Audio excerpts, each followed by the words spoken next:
You're about to witness a tale of love, betrayal, and a shocking secret that will change everything. Don't forget to hit that like button to show your support and subscribe so you don't miss a single word. The grand ballroom of the Malmaison estate glittered under the glow of crystal chandeliers. Every detail was meticulously arranged for what was heralded as the wedding of the year. Alexander Sterling, the 38-year-old CEO of the tech behemoth Sterling Innovations and one of Britain's wealthiest men, adjusted his Italian silk tie, his gaze sweeping over the final preparations.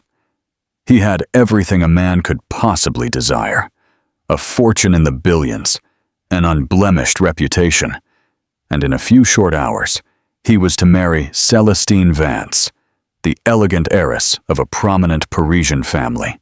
Yet, an unshakable anxiety gnawed at him, a feeling he couldn't push away no matter how hard he tried to project an air of calm. "Mr. Sterling, the first guests are beginning to arrive." His personal assistant, Philip, a man in his 50s, who had been with him for over a decade, announced discreetly. Alexander nodded, his gray eyes scanning the guest list one last time. 350 carefully selected people. Ministers, ambassadors, captains of industry, and a host of celebrities. They had all come to celebrate his union, but there was only one name on that list that truly mattered to him, and it was her presence that filled him with the most dread. Emily Davies, his first love, his first passion.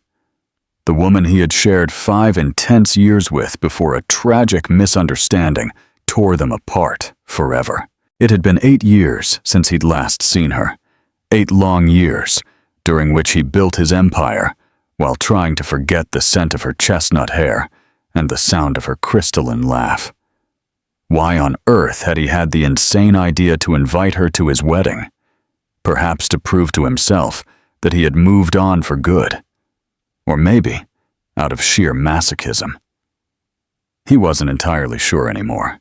What do you think was the real reason behind Alexander's impulsive decision to invite his ex to his wedding? Leave your thoughts in the comments below. The hours passed slowly, marked by the effusive congratulations of the guests and the practiced social smiles Alexander handed out with ease. Celestine was radiant in a custom-made wedding dress, her blonde hair perfectly swept up in an intricate chignon, her family jewels gleaming in the lights. She was the epitome of French elegance, the exact kind of woman a man of his stature was meant to marry. Still, Alexander couldn't help but steal glances toward the entrance, searching for a silhouette he would recognize among thousands. "You seem distracted, darling," Celestine whispered, her arm slipping under his. Her perfect smile didn't waver, but he heard the hint of worry in her voice. "Is everything all right?" Alexander forced a smile back, gently stroking her powdered cheek. "Everything is perfectly fine, my love. Just the emotion of the moment." But deep down, he knew he was lying. Nothing was fine, and the suffocating feeling in his chest only grew more intense with each passing minute. The civil ceremony in the estate's gardens unfolded without a hitch under a clear April sky. A close family friend and politician gave a moving speech about love and commitment. Alexander answered, "I do," in a steady voice, but his eyes continued to discreetly scan the crowd. Emily still wasn't there. Perhaps she had decided not to come after all, which was probably for the best. And yet, a part of him couldn't help but feel a pang of disappointment. Applause erupted as the official declared them husband and wife, and Alexander kissed Celestine with all the tenderness he could muster. The photographers captured the moment, which would undoubtedly be labeled the kiss of the year by gossip magazines. But his mind was elsewhere, haunted by a single question. Was this how a man was supposed to feel on his wedding day? This sense of emptiness, as if he were an actor in a play whose script he didn't control. The cocktail reception had been in full swing for about an hour when Philip approached Alexander with his usual air of concern. "Sir, we have a delicate situation at the entrance. A Miss Davies has just arrived, but—" He hesitated, which was uncharacteristic for the normally direct man. "But what, Philip? She hasn't come alone, sir. She's accompanied by a little girl who appears to be around 7 years old." Alexander felt his blood run cold. 7 years old. Exactly the age a child would be if conceived on their last night together. That night of passion and tears that preceded their final breakup. "Let them in," he said, his voice more strained than he intended. "And Philip, not a word of this to anyone for now." His assistant nodded and quickly moved away, leaving Alexander alone with his thoughts, which raced like stampeding horses. A 7-year-old girl. It had to be a coincidence, right? Emily would have told him if she had a child. No, she had never spoken to him again after that fateful night. He had tried to contact her for months, but she had changed her number, moved away, and vanished from his life as if she had never existed. The minutes that followed felt like an eternity. Alexander continued to smile and shake hands, but his mind was elsewhere, fixated on this revelation that threatened to shatter his world. Celestine, thankfully, was preoccupied with friends who were gushing over her dress and jewels, giving him a moment to compose himself. He sipped his champagne, trying to appear relaxed, but his hands trembled slightly, and he had the unnerving feeling that every guest could read his thoughts on his face. That's when he saw her. Emily appeared on the terrace, and for a moment, time seemed to stand still. She was even more beautiful than he remembered, her chestnut hair falling freely over her shoulders, her simple but elegant dress highlighting her graceful silhouette. But what truly took his breath away was the little girl holding her hand. A little girl with light brown hair and gray eyes so strikingly similar to his own that he couldn't deny the truth that now hit him like a hammer. The child was his spitting image at that age, the same fine features, the same intense gaze, the same way of tilting her head slightly when something intrigued her. Alexander felt his legs go weak and had to discreetly lean against a column to steady himself. How was it possible? How could Emily have hidden the existence of their daughter from him for all these years? Emily's gaze swept across the gathering until her eyes met his, and in that instant, that felt like an eternity.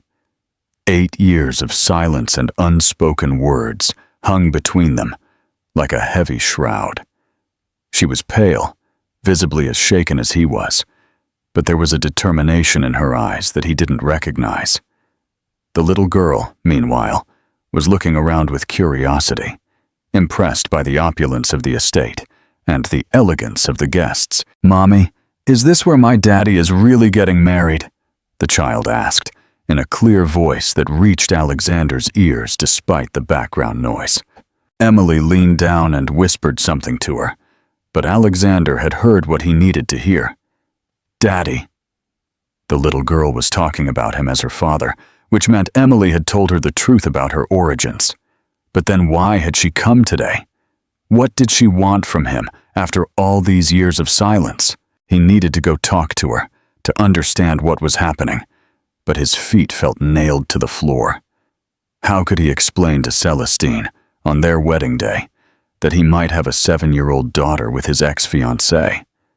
How could he justify the fact that he had invited that same ex-fiancée to his wedding without telling her?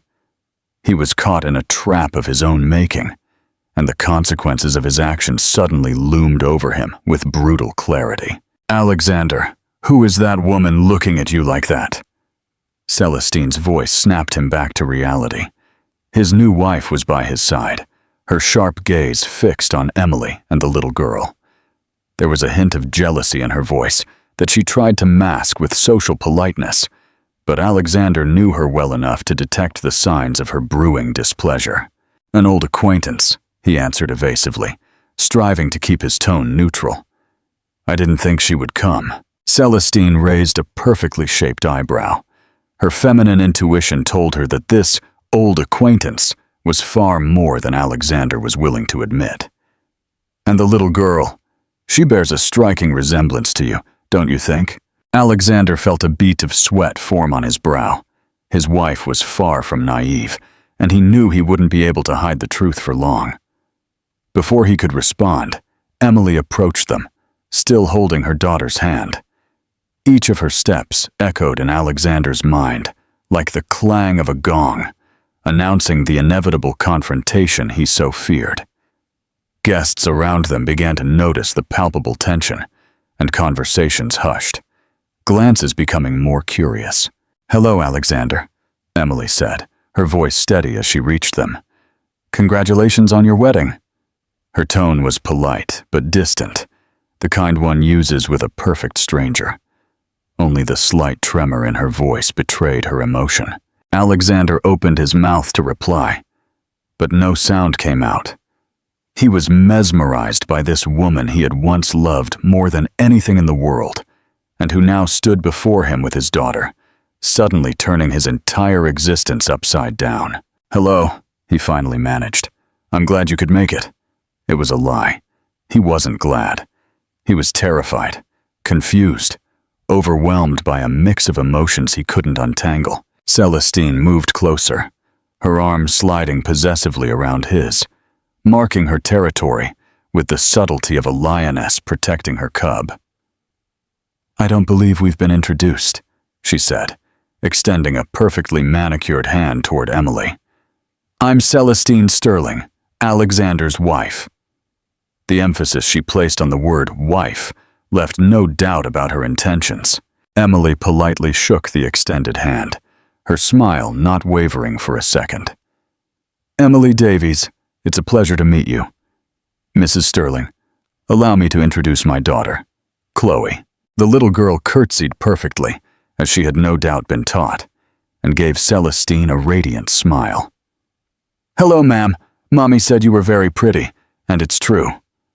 The child's innocence stood in cruel contrast to the electric tension between the adults.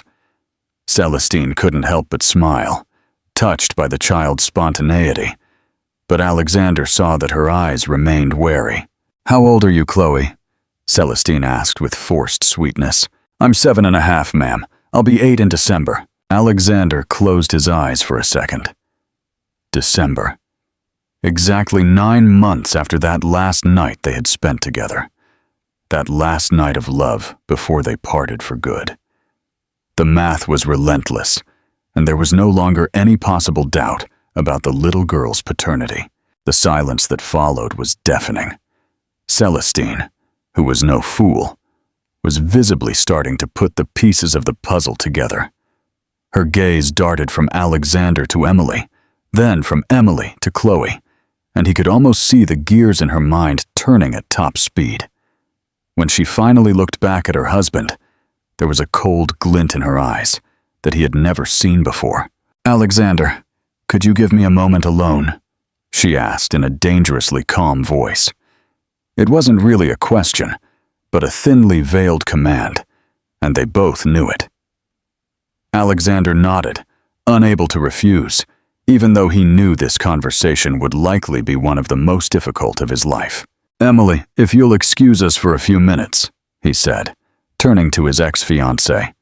"Perhaps we can talk later?" Emily nodded, perfectly understanding the delicate situation she had put them in with her mere presence. "Of course. Chloe and I will go look at the gardens in the meantime. They're magnificent."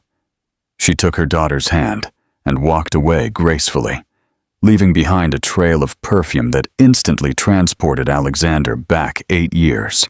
Celestine waited until they were out of earshot before turning to her husband, her mask of social grace dropping instantly. "Don't tell me you didn't know," she hissed through gritted teeth, her blue eyes flashing. "That child is your spitting image, Alexander. How could you hide something like this from me on our wedding day?" Her voice was low but vibrant with anger, and Alexander realized he had never seen his wife in such a state. "I genuinely didn't know, Celestine," he replied, his voice muffled. "I swear I didn't know. If I had known Emily was pregnant. He trailed off, unable to say what he would have done in that case. Would he have married Emily? Would he have given up Celestine? These questions tortured him, but it was too late to answer them now. Why did you invite her? Celestine asked, her voice cracking slightly. Why did you invite your ex-fiancé to our wedding without even telling me? Was it your intention to humiliate me in front of all of London society? Tears welled in her eyes, and Alexander's heart sank. Whatever the complexity of his feelings, Celestine didn't deserve this. She was a good woman, generous and caring, and she didn't deserve to suffer for his past mistakes. It wasn't my intention, he said, trying to take her hands in his, but she pulled away abruptly. I just wanted to. I don't know what I wanted, Celestine. Maybe to prove to myself that I had moved on. Maybe to have a conversation with her to finally close that chapter of my life. I had no idea she would come with your daughter? Celestine finished bitterly. Your daughter, whose existence you were unaware of until today. How is that possible, Alexander? How can a woman hide a child from a man for 7 years? Her question was a fair one, and Alexander had been asking himself the same thing since he first saw Chloe. Why hadn't Emily said anything? What had driven her to raise their daughter alone for all these years? I don't know, he admitted, but I fully intend to find out. Celestine, I know this is terrible for you, for us, but I can't act as if this child doesn't exist now that I know she's here. She's my daughter. The words burst out before he could stop them, and he immediately saw the effect they had on his wife.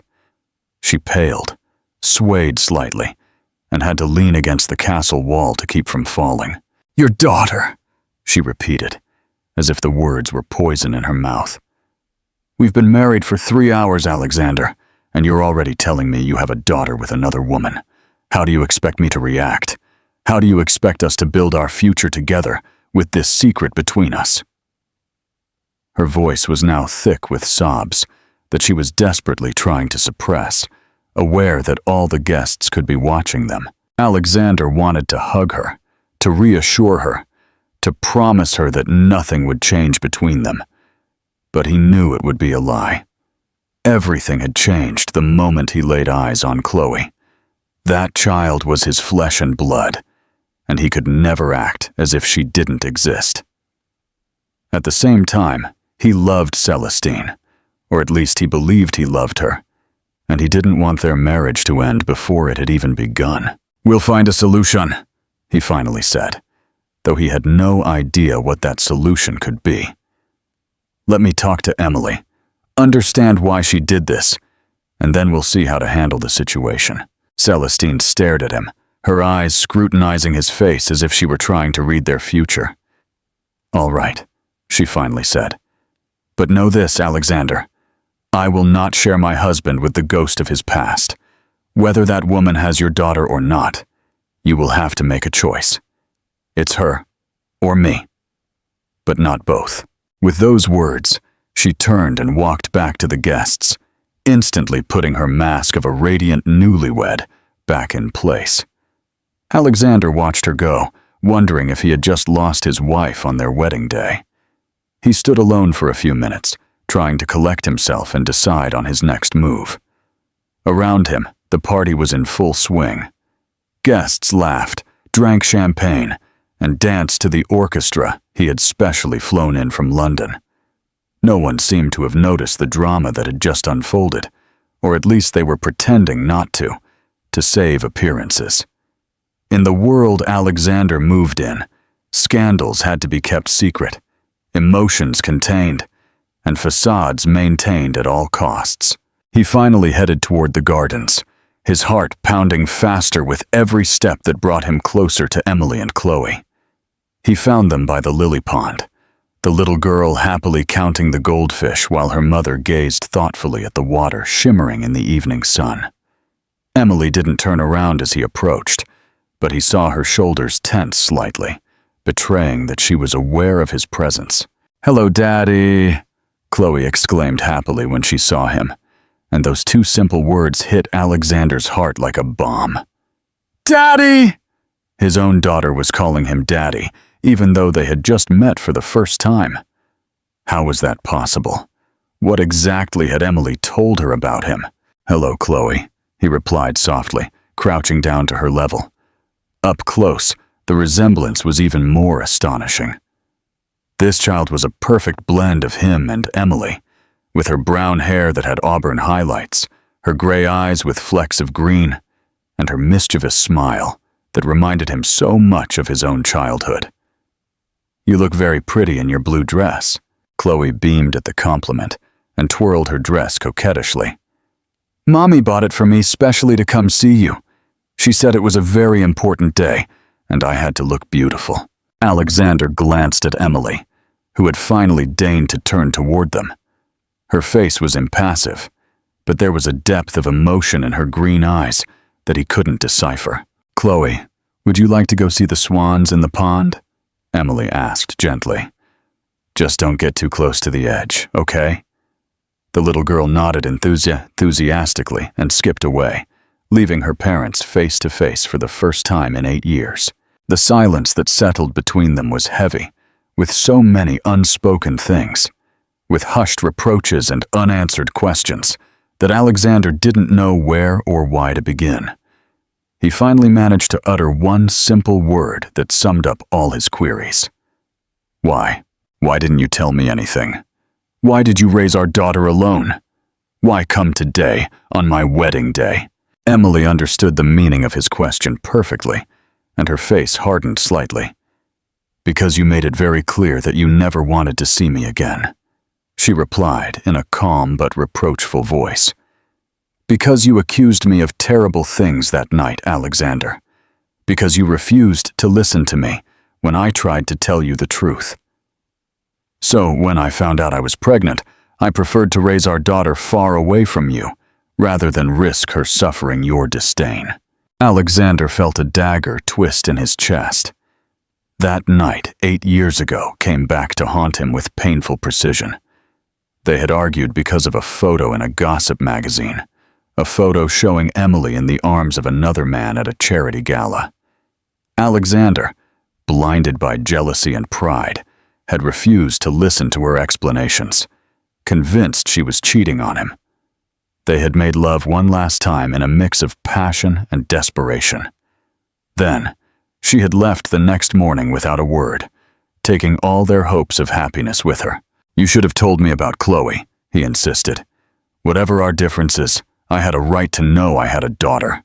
Emily let out a bitter laugh that broke his heart. "Oh yes, and what would you have done, Alexander? Would you have married me out of obligation? Would you have given up your precious career, your ambitions, your lifestyle to be a father with a woman you accused of infidelity? No, I don't think so. I preferred to let you live your life and build my own with our daughter." "And what did you tell her about me?" he asked, looking at Chloe, who was now happily feeding the ducks with some breadcrumbs she had found. "She called me Daddy, as if she'd known me her whole life." Emily's gaze followed his, and her expression softened as she watched their daughter. "I told her the truth, Alexander, that her daddy was a very important, very busy man who couldn't live with us, but that he loved her very much. I showed her your pictures in the papers. I told her about your business successes. I never wanted her to hate you or to think you had willingly abandoned her." This revelation shocked Alexander more than he expected. Despite their painful breakup, Emily had preserved his image in their daughter's eyes. She had allowed her to grow up loving a father she had never known. "Then why now?" he asked. "Why come today on my wedding day? What do you want from me, Emily?" There was a plea in his voice that he didn't even try to hide. He needed to understand, to make sense of this situation that was turning everything he thought he knew about his life upside down. Emily took a deep breath before answering, as if she were gathering the courage to say something difficult. "Because Chloe is sick, Alexander. She needs a bone marrow transplant, and I'm not a match." Her voice cracked on the last words, and Alexander saw tears well up in her green eyes. The doctors say her chances of finding a compatible donor increase significantly if a close relative can be tested. You are her last hope, Alexander." The world crumbled around him. His daughter, this magnificent child he had just discovered, was sick, potentially dying. And Emily had come to see him not to turn his life upside down or to take revenge for old wounds, but to save their daughter. Suddenly, everything made a different kind of sense. Her presence at the wedding, her determination, despite the awkward situation. The courage she had to muster to come and ask for his help. "What illness?" he managed to articulate, his voice a whisper. "Leukemia," Emily replied, discreetly wiping her eyes. "Diagnosed 6 months ago. She has responded well to chemotherapy, but the doctors say a transplant is necessary to ensure a complete cure. I've exhausted all the donor banks in the UK and Europe. You're her last hope, Alexander." Alexander felt his legs give way and had to sit on the stone bench by the pond. His daughter was sick, seriously ill, and he hadn't even known. While he was building his financial empire and planning his dream wedding, his daughter was fighting cancer. Guilt washed over him like a wave, mixed with a terror he had never felt before. He was a man used to controlling every aspect of his life, but here, faced with this revelation, he felt utterly helpless. "How long have you known?" he asked, his voice hoarse. Emily sat beside him, keeping a respectful distance, but close enough that he could smell the familiar scent of her skin. "The diagnosis was last October. At first I hoped a compatible donor would turn up, but as the months went by, she shrugged with a resignation that broke his heart. The doctors insisted I contact the biological father. I resisted as long as I could, Alexander, but I can't let our daughter die because of pride." The word "die" echoed in Alexander's mind like a funeral bell. He looked at Chloe, who was laughing as a swan approached the edge of the pond, so full of life and carefree that it was impossible to imagine she was ill. "She doesn't know how serious it is, does she?" Emily shook her head. "I told her she was a little sick and had to take medicine to get better, but she doesn't know all the details. She's suffered enough with the chemotherapy already." "I'll get tested," Alexander said, without a second's hesitation. "Tomorrow morning. No, tonight if I have to." "What do I do? Who do I contact?" For the first time since she had arrived, Emily smiled. A genuine smile that lit up her face and reminded Alexander why he had fallen in love with her all those years ago. "Thank you," she whispered. "I knew that despite everything that happened between us, you couldn't refuse to help Chloe." "She's my daughter," he replied simply, and those 3 words held all the determination in the world. "Even if I just met her, she's my daughter, and I will do everything in my power to save her." He turned to Emily, their gazes meeting for the first time since they had started talking. "Why did you wait until today? You could have come to me earlier," explained the situation. Emily looked away, ashamed. "I tried to contact you several times. I called your office, but your assistant always said you were in a meeting or traveling. I wrote letters that I never sent, and then I saw the announcement of your wedding in the papers, and I thought that if you invited me, maybe it would be a sign that you were willing to listen to me." She let out a small, nervous laugh. "I never expected you to actually do it." "Me neither," Alexander admitted. "I don't even know why I did. Maybe to prove to myself that I had moved on. Or maybe—" He didn't finish his sentence, unable to confess that maybe, deep down, he had hoped to see her again. "In any case, I'm glad you came, even if the circumstances are—" He searched for the words. "Complicated." Chloe came running back to them, her cheeks flushed from the cool evening air. "Mommy, Daddy, did you see the swans? They're magnificent. And there are little babies, too." The child's enthusiasm was contagious, and despite the seriousness of the situation, Alexander couldn't help but smile. This child was a ray of sunshine, and the thought that she might be in danger filled him with a fierce protectiveness. "Yes, darling, we saw them," Emily replied, stroking her daughter's hair. "Chloe, would you like to spend some time with Daddy? Maybe the two of you could get to know each other." Chloe nodded vigorously, her eyes sparkling with excitement. "Oh, yes. Can you tell me about your job, Daddy? Mommy says you build very important things." Alexander's heart ached. This child was looking at him with such unconditional love and admiration that it moved him to his core. How could he have missed all this? How could he have lived 7 years without knowing about the existence of this wonderful little being, his own flesh and blood? "Of course, little one," he replied, kneeling down in front of her. "But first, you tell me what you like to do. What are your favorite games? What's your favorite color?" Chloe launched into an enthusiastic chatter, telling him she loved to draw, that she took piano lessons, that she loved princess stories, but also pirate adventures, and that her favorite color was violet, like her doll's eyes. As he listened to his daughter, Alexander felt a presence behind him. He turned and saw Philip approaching with his usual grave expression. "Sir, I apologize for the interruption, but Mrs. Sterling is looking for you. The guests are beginning to wonder about your absence." The brutal return to reality hit Alexander like a slap. His wedding, Celestine, his guests, his new life waiting for him at the estate. How was he going to reconcile all this with this discovery that changed everything? "I'll be there in a few minutes, Philip," he replied. His assistant nodded and walked away discreetly. But Alexander saw that he had noticed the striking resemblance between himself and Chloe. Philip was an intelligent and discreet man who had managed many delicate situations for his boss over the years, but this one surpassed anything they had ever encountered.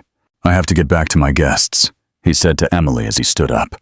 "But we need to talk, really talk, about Chloe, about her treatment, about what we're going to do now." Emily nodded, perfectly understanding the impossible situation he was in. "Of course, we can leave now if you prefer. I didn't want to disrupt your evening more than necessary." "No," Alexander said, more firmly than he had intended. "No, don't leave. Not yet. Chloe, would you like to see the inside of the estate? There are very beautiful paintings, and even a library with old books." The little girl's eyes lit up. "Oh yes, are there history books?" "Lots," Alexander promised.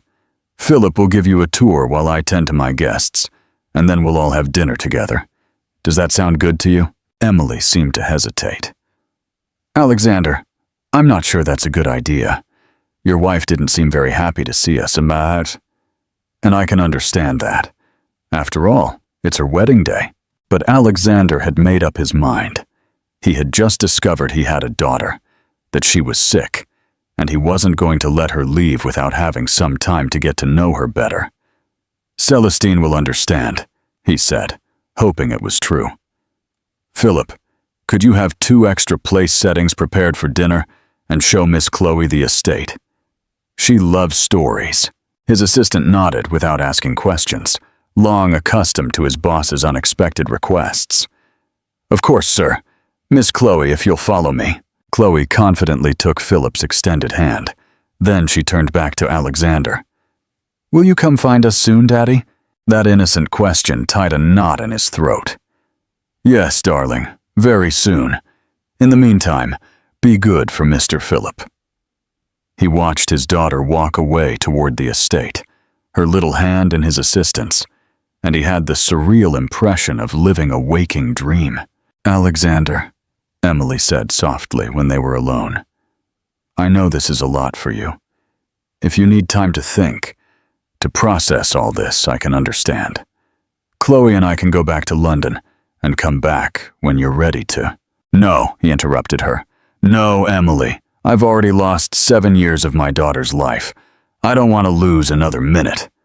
He walked toward the estate with a determined stride, Emily by his side. It was time to face Celestine and his guests, to explain a situation that he himself didn't yet fully understand. But one thing was certain.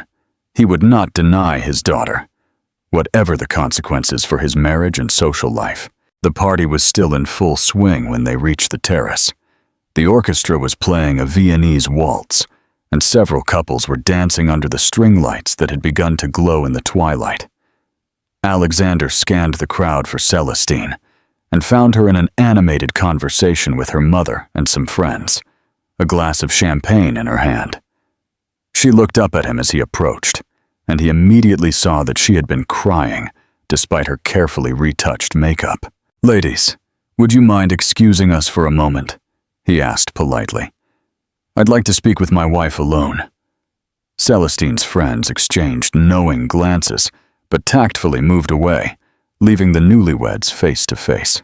Celestine drained her glass of champagne in one gulp before looking him straight in the eye. "Well," she said simply, "what did she tell you to justify hiding the existence of your daughter for 7 years?" Her voice was calm, too calm, and Alexander recognized the signs of one of her cold rages, which was far more formidable than her outbursts. "She didn't hide her out of malice, Celestine," he said, choosing his words carefully, aware that everything he said could be used against him. "Our breakup was very ugly. I said terrible things. I refused to listen to her. When she found out she was pregnant, she preferred to raise our daughter alone rather than risk me rejecting her." Celestine let out a humorless laugh. "How touching. And of course you forgive her. You forgive her for depriving you of your daughter, and for your daughter being deprived of her father. But tell me, Alexander, why did she come today? What does she want?" His wife's astuteness no longer surprised him. Celestine had always had an infallible instinct for guessing people's hidden motivations. "Chloe is sick," he confessed, and immediately saw Celestine's expression change. "She has leukemia and needs a bone marrow transplant. Emily is not a match and is hoping I am." The silence that followed this revelation was heavy. Celestine stared at him, and he saw a succession of emotions flit across her face. Surprise, compassion, but also a painful resignation. "Your daughter is dying," she finally said. It wasn't a question, but a statement of fact. "And your ex-girlfriend came to ask you to save her on your wedding day to another woman." She shook her head, as if she couldn't believe the situation. "It sounds like the script of a bad melodrama. Celestine, I know this is incredibly difficult for you, for us, but this child is your daughter," she finished. "Yes, Alexander, I get it. Your daughter, whom you didn't know an hour ago, and for whom you are now willing to turn our wedding upside down." There was a bitterness in her voice that he had never heard before, and he realized he was losing his wife on the very day of their union. "That's not what I want," he protested. "I want our marriage to work, Celestine, but I can't ignore Chloe's existence now that I know she's here, and I can't let her die if I have the power to save her." Celestine stared at him, and he saw tears glisten in her blue eyes. "I know," she said softly. "And that's exactly why I'm losing you, isn't it? Because you're a good man, Alexander, a man who could never abandon his daughter, even a daughter he doesn't know. And I'm just a wife of a few hours who suddenly finds herself competing with a sick child and the woman of your life." "Emily is not the woman of my life," Alexander protested. But even to his own ears, his words sounded false. "You're the one I married, Celestine. You're the one I love." Celestine gave a sad smile that broke his heart. "You think you love me, Alexander. But look at yourself since she arrived. Your eyes are shining in a way I've never seen before. That woman and that child have awakened something in you that I've never been able to touch." He wanted to protest, but deep down, he knew she was right. Ever since he had seen Emily and Chloe, he had felt alive in a way he had forgotten, as if a part of him that had been dormant for 8 years had suddenly woken up. This didn't mean he didn't love Celestine, but he was forced to admit that his feelings had never had the same burning intensity he had known with Emily. "What do you want me to do?" he asked, feeling helpless. "Tell me what you expect of me, Celestine, and I'll do it." She looked at him with infinite sadness, and he understood that she had already made her decision. "What I want is for you to get tested for your daughter. I want you to save her if you can, and I want you to be honest with yourself about what you truly feel for her mother." "And us?" he asked hoarsely. "What's going to happen to us?" Celestine took his hands in hers, her fingers caressing the ring he had only worn for a few hours. "I don't know, Alexander. Maybe we'll manage to get through this. Maybe you'll choose your new family. Or maybe we'll discover that our marriage was a mistake from the beginning." He couldn't deny it. Maybe their marriage was indeed a mistake. Maybe he had married Celestine because she represented stability, respectability, everything a man of his standing was supposed to desire, instead of for true love. This thought terrified him, but he could no longer ignore it. "I don't want to lose you," he said sincerely. Celestine smiled through her tears. "I don't want to lose you either, but I also don't want a husband who stays with me out of obligation or habit. If we are to be together, Alexander, it has to be because we truly love each other, not because we signed some papers this morning." The orchestra started a new, softer, more melancholic tune. Around them, the guests continued to party, oblivious to the drama unfolding between the newlyweds. Alexander wanted to stop time, to go back a few hours, before Emily and Chloe had burst into his life and turned everything upside down. But he knew it was impossible. He could no longer act as if his daughter didn't exist. "Mr. Sterling?" Philip's voice made him jump. His assistant was a few feet away, accompanied by Chloe, who was holding a book in her hand, her eyes sparkling with excitement. "Miss Chloe would like to show you something she found in the library." Alexander exchanged a look with Celestine, who nodded almost imperceptibly. Whatever happened between them, he couldn't make this innocent child pay for the complications of their adult lives. "What did you find, little one?" Alexander asked, kneeling down in front of his daughter. Chloe proudly held out the book to him. "It's a very old book of French stories. Mr. Philip says it's more than 100 years old. And look, it has beautiful drawings." She opened the book to an illustrated page showing a princess in a castle, and Alexander recognized one of the works from the Vance family collection. "It's very beautiful indeed," he said, admiring the delicate illuminations. "Do you know how to read Old French?"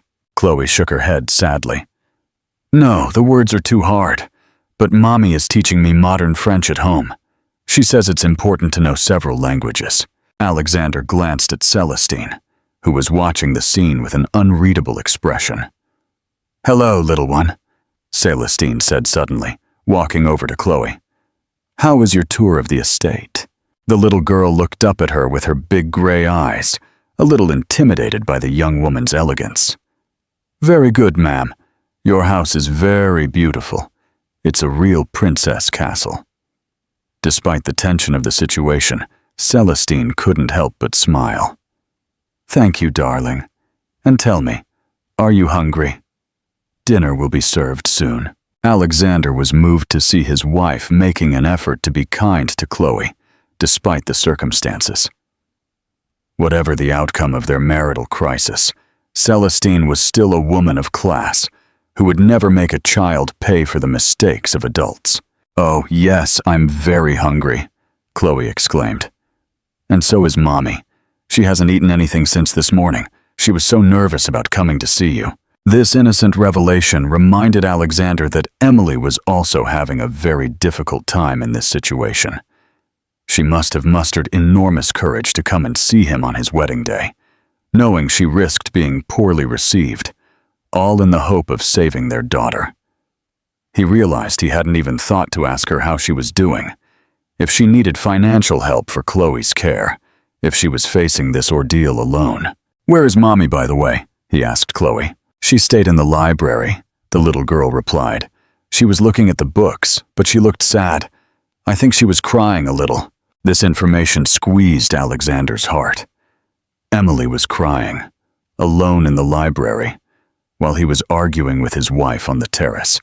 He had to go see her, to make sure she was okay. "Philip, could you take Chloe to the dining room and have them serve her a snack while dinner is being prepared?" he asked. "I'd like to speak with her mother." His assistant nodded and held out his hand to the child. "Come along, Miss Chloe. I think the chefs have prepared some delicious appetizers, and maybe even some hot chocolate, if you're good." Chloe clapped with excitement and followed Philip without protest, taking her precious book with her. When she was out of earshot, Celestine Turtositin turned to Alexander. "Go see her," she said simply. "That poor woman must be very upset. I'll take care of our guests. Someone has to play host." There was a resignation in her voice that pained Alexander, but also a generosity that reminded him why he had wanted to marry her. "Celestine," he began, but she interrupted him with a gesture. "Go, Alexander. We'll have a lifetime to talk about us. That woman and that child need you now." She kissed him quickly on the cheek, a kiss as light as a feather, and then returned to her guests with her perfectly in-place facade of a smile. Alexander headed toward the library, his heart pounding. He found Emily standing in front of the large window overlooking the gardens, her arms crossed over her chest, in a defensive posture he knew well. She didn't turn when he entered, but he saw her shoulders tense slightly. "Chloe told me you were sad," he said softly. "Are you okay?" "How can I be okay, Alexander?" she replied without turning around. "I just crashed your new life on your wedding day to tell you we have a daughter together and that she's dying. Your wife hates me. Your guests look at me like an intruder.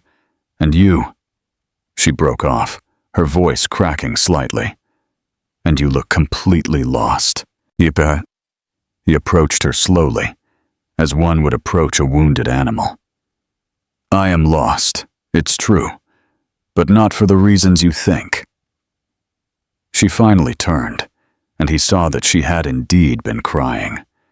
Her green eyes were red-rimmed, her makeup slightly smudged despite her efforts to fix it.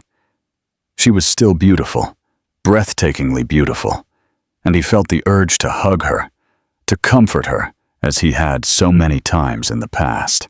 "I'm lost because everything I believed in just fell apart in a few hours," he continued. "I thought I had built a perfect life, stable, predictable, and suddenly you show up with our daughter, and everything I thought was important seems futile. My businesses, my marriage, my reputation, none of that matters in the face of the fact that Chloe is sick." Emily stared at him, trying to decipher his feelings. "I'm sorry, Alexander. I'm sorry for bursting into your life like this, for turning everything upside down. If I had had the choice—" "You did the right thing," he interrupted her. "You did the right thing by coming. I have a right to know my daughter, and she has a right to have a father, even if I'm finding out 8 years too late." 8.5, Emily corrected automatically, and they both smiled, despite the seriousness of the situation. This small moment of lightness reminded him of the time they were happy together, when they could laugh about anything and everything, when the future seemed bright and full of promise. "Tell me about her illness," he asked, sitting down in one of the leather armchairs in the library. "I want to know everything. How long has she been sick? How did you find out? What are the treatments, the prognoses?" Emily sat opposite him, and for the next half hour, she told him everything. The first symptoms she had put down to school fatigue, the tests that had revealed the horrible truth, the nights spent at the hospital while Chloe was undergoing chemotherapy, the terror of losing her that woke her up every night. Alexander listened in silence, his heart aching for everything Emily had had to endure alone. How had she found the strength to keep working, to smile for their daughter, to make her believe that everything would be okay? He admired her strength, her determination, but he was also consumed by guilt for not having been there to support them. "Why didn't you contact me sooner?" he asked when she had finished. "From the diagnosis, you should have called me. No matter what happened between us, Emily, This is about our daughter's life. I tried, Alexander. I really did. But every time I tried to call you, I remembered that night. Your accusations. The way you looked at me, telling me you never wanted to see me again. I was angry, he said weakly. I was jealous and proud, and I said things I didn't really mean. Emily gave a bitter smile. You thought I was cheating on you with Marcus Dubois. You refused to listen to my explanations. You accused me of being a liar and a manipulator. And when I tried to tell you that that photo only showed a courtesy dance at a charity gala, you told me you didn't want to hear any more of my lies. Alexander closed his eyes, remembering that terrible night when his jealousy had destroyed their love. He had been furious when he discovered that photo of Emily in the arms of Marcus Dubois, a man he had hated since his college years and who was now his direct competitor in business. He hadn't wanted to hear that it was a simple protocol dance, that the photographer had captured the one moment they were together all night. His wounded pride and sick jealousy had triumphed over his reason. I found out the truth a few months later, he confessed, his voice hoarse. Marcus himself told me, laughing, that the photo had been taken at the moment protocol required him to dance with all the important women of the evening. He thought it was funny that it might have caused problems between us. The memory of that belated revelation still pained him. He had destroyed their love for nothing, out of pure stupidity and male pride. But you never contacted me to apologize, Emily said, in a soft but reproachful voice. You preferred to maintain your pride rather than admit your mistakes. Alexander opened his eyes and met her gaze. I tried, he said. God knows I tried, Emily. But you had disappeared. You had moved, changed your number, left your job. No one knew where you had gone. I even hired a private detective to find you. But you seem to have erased all traces of your existence. This revelation surprised Emily. You tried to find me. For months, Alexander confirmed. I went crazy. I didn't sleep. I didn't eat. I was obsessed with the idea of finding you to beg for your forgiveness. My loved ones finally convinced me that it was better to stop, to turn the page, and rebuild my life. Just as I was giving up the search, you were discovering you were pregnant with my daughter. Emily was silent for a long moment, processing this information. I didn't know, she finally murmured. I thought you had been relieved to see me go, that you had quickly found someone else. It took me 6 years to agree to go out with another man, Alexander confessed. And even then, my relationship with Celestine is more of a marriage of convenience than a great passion. My parents and hers had wanted this union for a long time. You don't love her? Emily asked, and there was something in her voice he couldn't quite identify. Curiosity. Hope. I thought I loved her, he answered honestly. Or rather, I convinced myself that what I felt for her was love. Celestine is a wonderful woman, intelligent, elegant. She would make a perfect wife for any man. But? Emily encouraged him. Alexander looked her straight in the eyes before answering. But I don't feel the same passion for her that I felt for you. That's the truth. The silence that followed this confession was charged with electricity. Emily had blushed and looked away, visibly moved by his words. Alexander, she finally said, we can't go back. Too much has happened. Too much water has passed under the bridge. You're married now, and She hesitated. I've learned to live without you. Is there someone in your life? He asked, dreading the answer, but needing to know. Emily shook her head. No. How could there be? Between work, Chloe, and now her illness, I haven't had the time or energy for romantic relationships. Besides, how do I explain to a man that my daughter is the child of one of the most eligible bachelors in Britain? Most would have run a mile. You should have told me about Chloe from her birth, Alexander insisted. No matter our personal issues, I had a right to know my daughter, and she had a right to know her father. You're right, Emily admitted. I know that now. But at the time, I was young. I was hurt. terrified at the idea of raising a child alone. I was only 26, Alexander. She took a deep breath. I made the decision that seemed best at the time. Before Alexander could reply, the library door opened, and Chloe ran in, followed by Philip, who seemed slightly out of breath. "Mommy! Daddy! You have to come see! There are musicians playing the harp, and Mrs. Sterling said I could ask them to play my favorite song." The child's enthusiasm was contagious, and despite the seriousness of their conversation, Alexander couldn't help but smile. "What's your favorite song, little one?" he asked, getting up to approach his daughter. "La Vie en Rose?"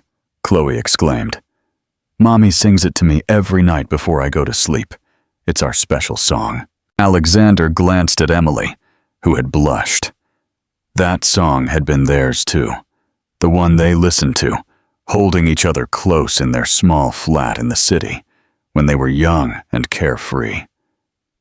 "It's a very beautiful song," he said, his voice thick with emotion. "I'm sure the musicians would be delighted to play it for you." He took Chloe's hand in his, still marveling at the softness of that little hand, a perfect blend of his and Emily's. "But first, how about you meet some of my friends? There are some very interesting people here tonight." The three of them returned to the terrace where the reception was in full swing. Alexander proudly introduced Chloe to some carefully selected guests, the ones he knew were discreet enough not to spread gossip all over London the next day. The little girl charmed everyone with her spontaneity and intelligence, asking pertinent questions of ambassadors about their countries, complimenting the ladies on their dresses, and listening with fascination to the stories told by captains of industry. Celestine watched the scene from afar, and Alexander saw that she was torn between admiration for this exceptional child and the pain of seeing her husband so radiant with paternal pride for the daughter of another woman. When their eyes met, she gave him a sad but sincere smile, and he understood that she was doing everything she could to accept a situation that was completely beyond her control. Dinner was served in the grand dining hall of the estate, a magnificent room with its 18th century wood paneling and crystal chandeliers. Alexander had Emily and Chloe seated at his table, despite the looks of surprise from some guests who wondered who these mysterious last-minute guests were. Celestine had insisted that Chloe sit between her and Alexander, and she spent the evening attending to the child with a kindness that deeply moved Alexander. "Mrs. Sterling," Chloe said, savoring her dessert, "your castle is really magical. It's like in a history book. You must feel like a real princess here." Celestine smiled, the first genuine smile since Emily had arrived. "Thank you, darling. And where do you live with your—" "Mommy, we have a small apartment in London," Chloe replied. "It's not as big as your castle, but Mommy says it's our cozy little nest, and we have a terrace with flowers." "That must be very nice," Celestine said politely. "And what do you like to do when you're not at school?" "I like to draw, play the piano, read stories, and I love to cook with Mommy. She teaches me how to make cakes." Chloe turned to Alexander. "Daddy, can you cook?" His daughter's innocent question made Alexander smile. "Not very well, I'm afraid. I'm better at ordering in restaurants than making meals." "I could teach you," Chloe offered enthusiastically. "Mommy says I'm good at making cookies. We could make cookies together." The idea of cooking with his daughter filled Alexander with a joy he had never felt before. "That would be wonderful, little one. I would love to learn how to make cookies with you." The evening continued in a strange atmosphere, a mix of joy and tension. The guests were having fun, dancing and laughing, celebrating what was supposed to be one of the most beautiful days of Alexander's life. But he couldn't help thinking that this day might, on the contrary, mark the end of an era. Chloe had eventually fallen asleep on a sofa in the ballroom, exhausted by all the day's emotions, and Emily watched over her tenderly. "She's adorable," Celestine said, as she approached Emily. The two women were alone for the first time that night, as Alexander had gone to greet some guests who were leaving. "You've done a wonderful job with her." Emily looked up at her rival, surprised by the sincerity of her tone. "Thank you," she said simply. "She's the light of my life." "It shows," Celestine replied. "She talks about you with so much love and admiration. You must be an extraordinary mother." An awkward silence settled between them, as neither woman knew how to address the delicate situation they were in. It was Celestine who finally broke the silence. "Can I ask you a personal question?" Emily nodded. "Are you still in love with him?" The direct question took Emily by surprise, who didn't expect such frankness. She began. "It's complicated," she finally answered. "Alexander and I shared something very strong in the past, but that's in the past. I didn't come here to win anyone back, Mrs. Sterling. I came here to save my daughter." "Our daughter," Celestine corrected softly. "She's his daughter too now." "Yes," Emily admitted. "And I know that changes everything for you. I'm sorry for bursting into your life like this on your wedding day, if I had had the choice." "You did the right thing," Celestine interrupted, echoing the words Alexander had spoken earlier. "This child needs her father, and he needs to know his daughter, even if it makes all of our lives terribly complicated." Emily studied Celestine's face, trying to understand this woman, who showed such grace in the face of adversity. "You really love him," she said, and it wasn't a question. Celestine gave a sad smile. "Yes, I do, but I'm starting to realize that maybe he doesn't love me the same way. Or at least not the way he loves you." This confession moved Emily, who hadn't imagined that Alexander's wife could be so clear-sighted about the situation. "I don't want to ruin your marriage," she said sincerely. "I just want Chloe to have a chance to survive. And if that means Alexander has to be a part of her life, then so be it. But I'm not looking to resume my relationship with him. Too much has changed." Celestine stared at her, trying to discern the sincerity of her words. "Do you really mean that?" "Yes," Emily replied firmly. "I'm no longer the naive young woman I once was. I've learned to live alone, to be strong for my daughter.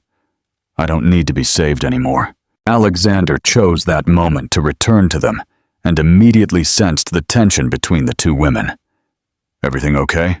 he asked, looking from his wife to his ex-fiancée. "Perfectly," Celestine replied, getting up. "Emily and I were getting to know each other. You have a remarkable daughter, Alexander. You can be proud."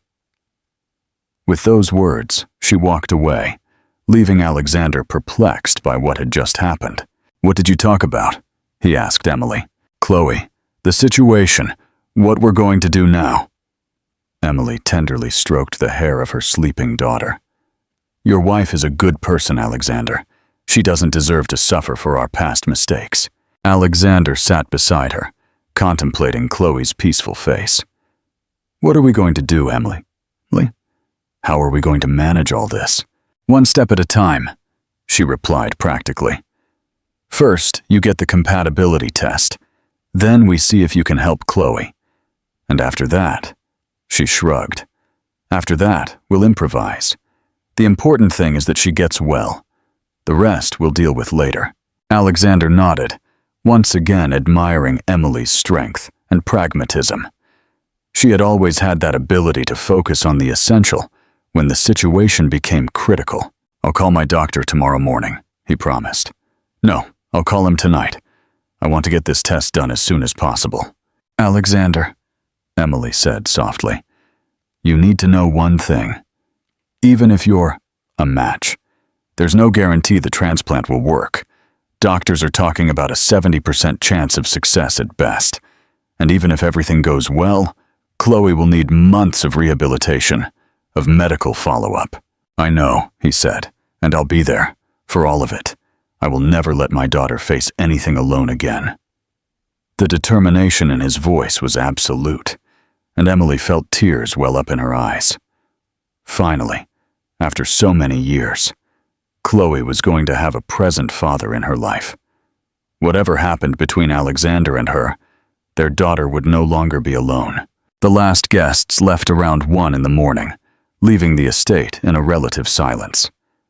Philip had prepared a suite for Emily and Chloe, understanding that their presence would be necessary in the coming days.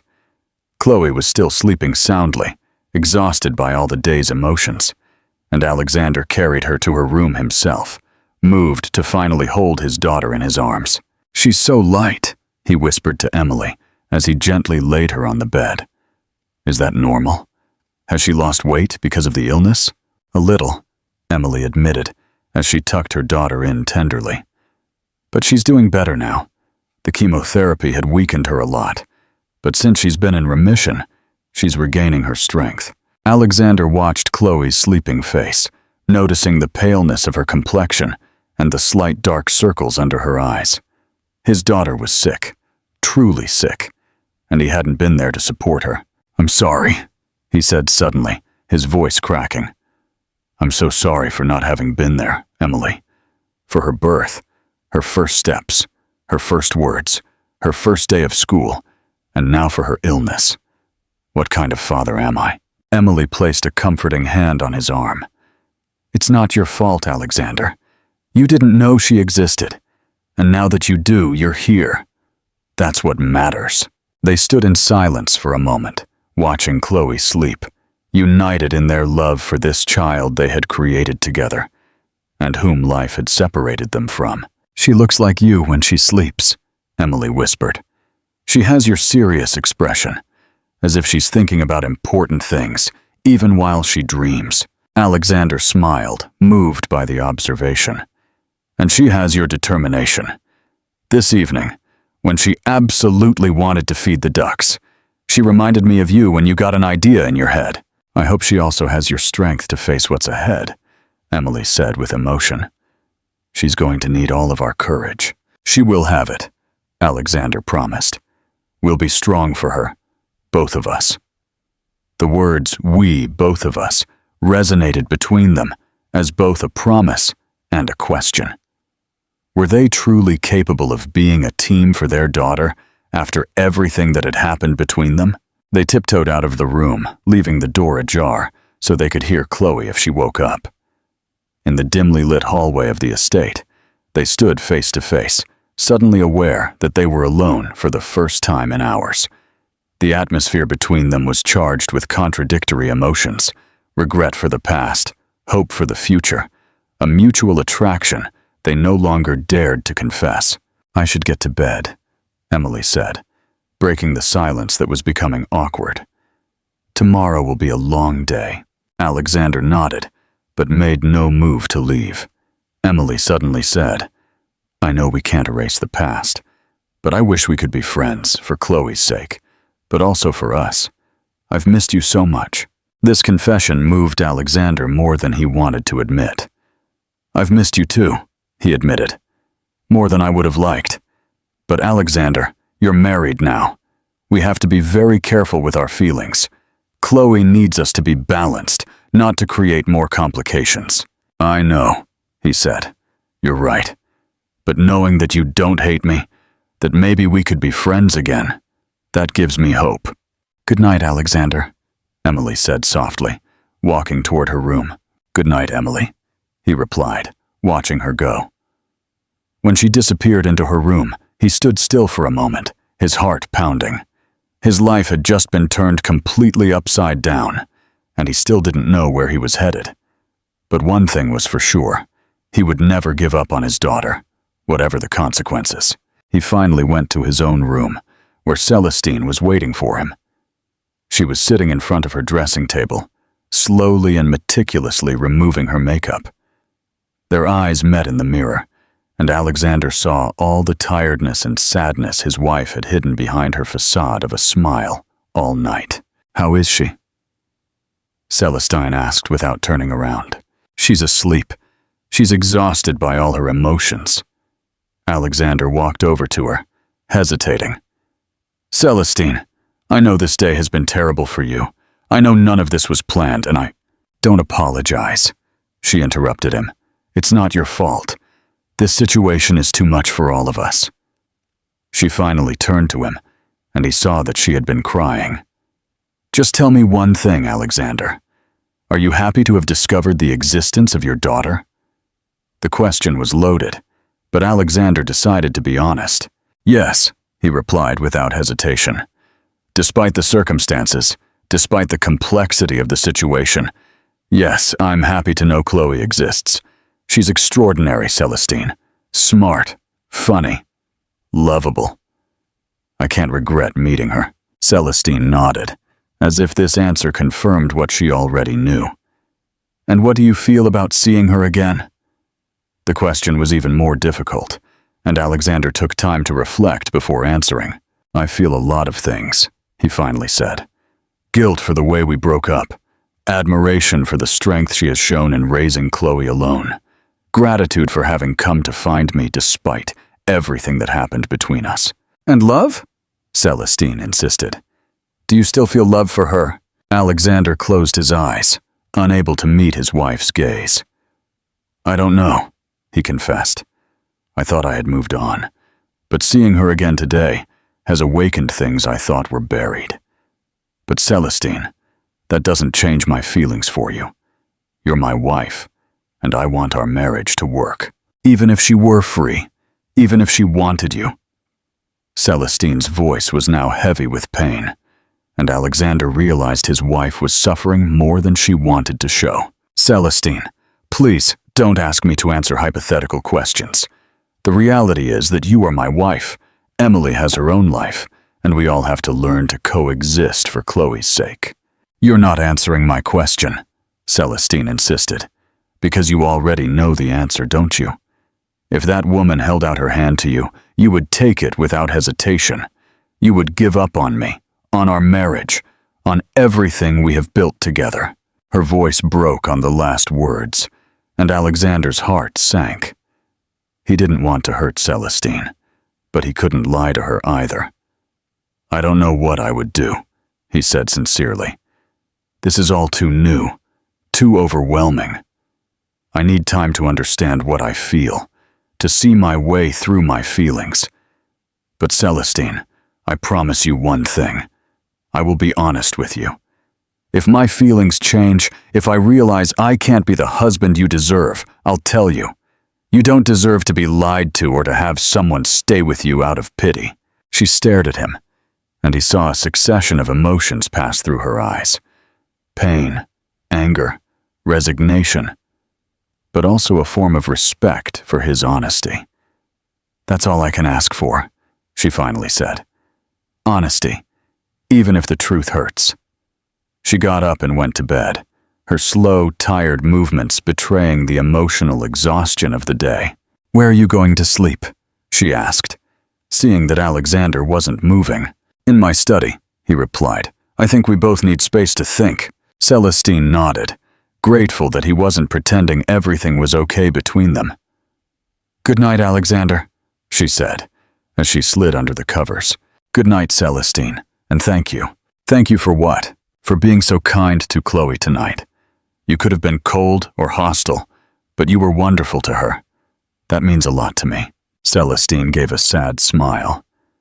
She's not to blame for all this mess. And besides, how could anyone not love her? With those words, she turned off the light, plunging the room into darkness. Alexander stood still for a moment, then quietly left the room. He went to his study, a room he had set up in a tower of the estate that served as his refuge when he needed to think. The walls were lined with books, and a large window overlooked the moonlit gardens. Alexander sat in his leather armchair and stared out at the night, trying to take stock of this day that had changed everything. He was a father. This thought filled him with a joy he had never felt before, mixed with a panicked terror at the idea that his daughter was sick. Chloe was everything he had ever dreamed of in a child. Smart, funny, endearing, curious about everything. In just a few hours, she had completely captured his heart. He was willing to do anything to save her, even give his own life if necessary. And Emily. Seeing Emily again was like a punch to the stomach. All the emotions he thought he had gotten over had come rushing back. Love, desire, regret, guilt. She was even more beautiful than before, but above all, she had acquired a strength and maturity that made her even more captivating. The way she had raised their daughter alone, the way she faced the illness with courage, the way she had come to see him despite their painful past, all of it commanded his admiration. And Celestine, his poor wife, who found herself caught in a storm she hadn't seen coming. Alexander sincerely loved her, but he was beginning to realize that his love was perhaps more affection and mutual respect than a true passion. Celestine deserved better than a husband who dreamed of another woman. But how could he tell her that the day after their wedding? This captivating story is far from over. If you want to know what happens next, please like this story and subscribe to our channel for more. What do you think about the dilemmas Alexander is facing? How do you see the continuation of this complex story between the love of the past, the obligations of the present, and the hope for Chloe's future? Share your thoughts in the comments below. Your opinions are of the utmost importance for the continuation of this emotional saga.